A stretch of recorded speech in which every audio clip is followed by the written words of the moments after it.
No vídeo de hoje falaremos sobre o Bradesco, esse que é um dos maiores bancos do país, com aproximadamente aí 100 mil empregados, fundado em 1943. Um breve relato da história da empresa, né? Em 1943 ele foi fundado, o primeiro banco Bradesco em Marília, no interior de São Paulo. Em 51 ele se tornou o maior banco privado do Brasil. Em 59 inaugurou uma sede em Osasco, São Paulo. Em 78 chegou à milésima agência e em 2016 ele adquiriu o HSBC Brasil. Agora uma ideia da estrutura do banco, são ao todo 7 diretorias e um presidente, inclusive já abrangendo aí os CEOs de outras empresas das quais o Bradesco é dono, como a Bradesco Seguros e a Next. Falando um pouco agora da estrutura do banco, ele tem ações negociadas na Bolsa de São Paulo e Nova York. O maior acionista do banco é a Cidade de Deus, que tem participação da família Aguiar, de Amador Aguiar, que foi o fundador do banco. Com a morte do fundador em 91, se deu início a uma disputa judicial entre seus descendentes, uma vez que duas filhas adotivas não estavam sendo consideradas na herança. Em 98, a justiça concedeu a elas o direito à herança, ou seja, esse grupo da família ainda administra uma parte do banco. A nova Cidade de Deus, né, ela possui maior parte do controle, né, e é dividida entre a Fundação Bradesco, que é uma entidade sem fins lucrativos, e a BBD Participações, que está relacionada a administradores e funcionários do banco. Antes de entrar nos dados do banco em si, né, vamos compartilhar aqui uma avaliação de cenário econômico apresentado pelo próprio Bradesco, né? O dado importante que temos nesse gráfico está relacionado à recuperação do nível de empregos formais, já dando um indicativo de recuperação da atividade econômica. O PIB tem apresentado algum nível de recuperação, juntamente com a inflação. Com a alta dos juros, é esperado um controle do preço do valor do dólar, né, tendendo a controlar o nível de preços no país também. Essa previsão ela foi feita em um momento anterior, né? Hoje, né, alguns dias depois aí deles apresentarem essa previsão, a gente tem um cenário aí de queda de valor de commodities, o que leva a uma pressão maior aí no dólar, né? Apesar das taxas mais altas. É um cenário que vale a pena a gente ficar de olho aí e acompanhar mais atentamente. Agora, falando dos destaques do banco, o lucro líquido apresentou um patamar importante, registrando 6,3 bi de reais. Esse valor foi 3% abaixo do registrado no trimestre anterior. O banco tem pago 52% do lucro em dividendos, tendo distribuído 6 bilhões de reais no primeiro trimestre. Comparando o resultado com períodos anteriores, vemos uma importância maior do lucro da área financeira do banco e a queda da área de seguros. O lucro de seguros já representou 35% do lucro total, mas nesse trimestre ficou em 10%. Quando comparamos o EBIT com o primeiro semestre de 2019, cenário sem pandemia, a gente tem um crescimento de 7,7%. Tivemos a expansão da carteira de crédito do banco, principalmente para pessoas físicas, onde se destacam crédito consignado e crédito imobiliário. Em relação ao trimestre anterior, o crescimento total foi de 3%. Agora, falando um pouco para a provisão de risco de crédito, temos algo semelhante ao que foi comentado no vídeo sobre o Itaú. Durante os trimestres mais duros da pandemia, houve um aumento de provisão para devedores duvidosos, PDD. Agora, com o risco de crédito ficando mais conhecido, essa provisão está sendo diminuída aos poucos.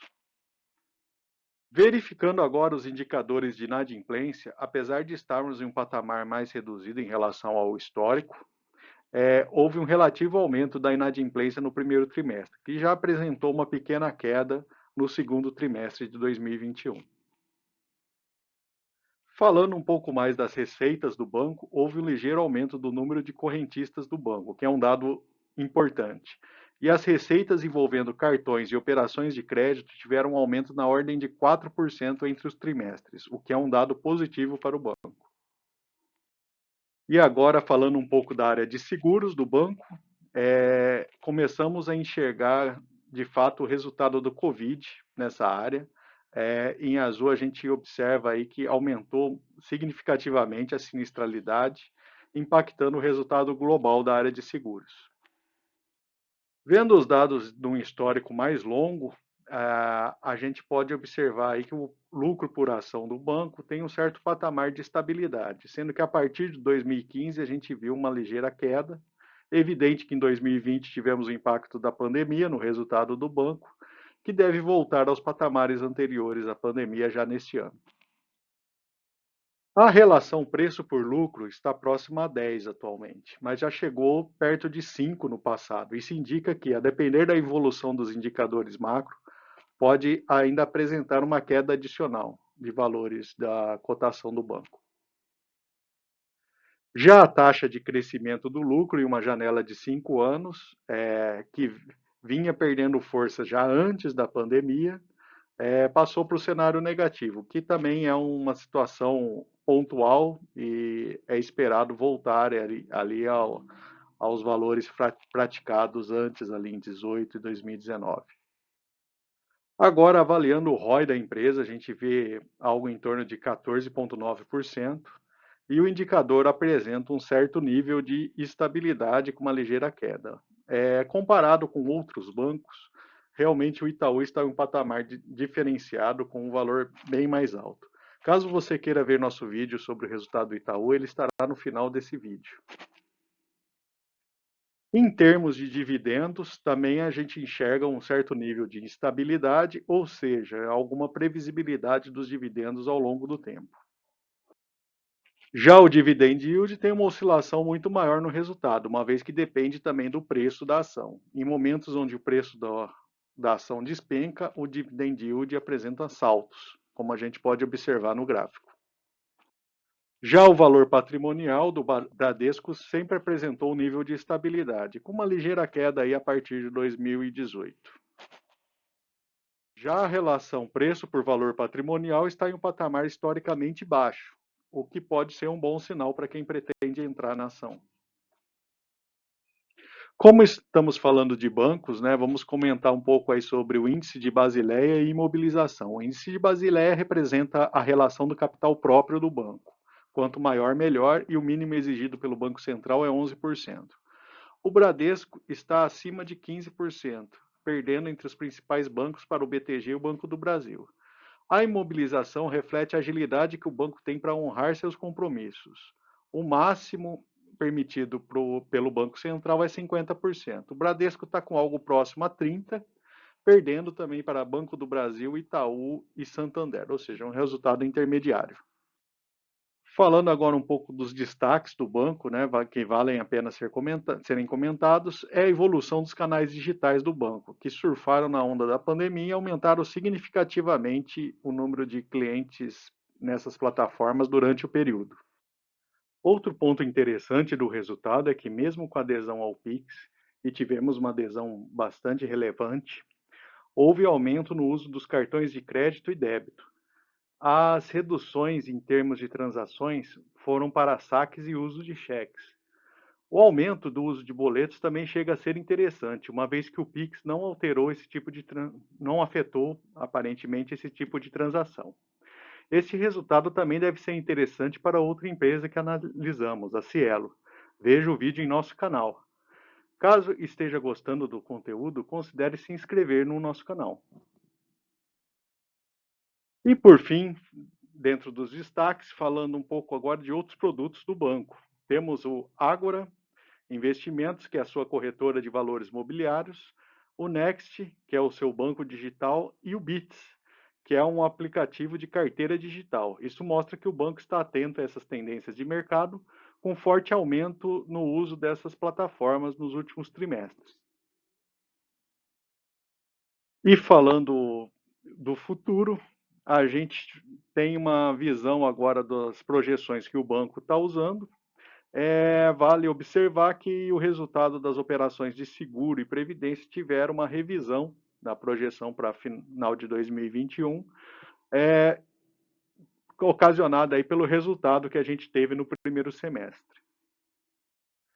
O preço atual da ação está apontando para um dividend yield de mais de 5% no momento. Já os analistas indicam um momento de compra da ação, com projeção de ganho de 26% daqui a 12 meses. Lembrando que isso daí é somente uma estimativa dos analistas de mercado. Avaliando agora o valor intrínseco da ação do Bradesco, estamos com um valor acima da cotação atual, indicando que pode ser um momento interessante aí para aqueles que têm intenção de investir na empresa. E falando agora do histórico, quem fez investimento há 1, 5 ou 10 anos atrás, né, os resultados apresentados pela ação, todos eles foram bem positivos. Lembrando que, lógico, que isso não implica em ganhos futuros, né? E por fim, agora a gente vai fazer o comparativo do que está para o lado positivo e para o lado negativo da ação.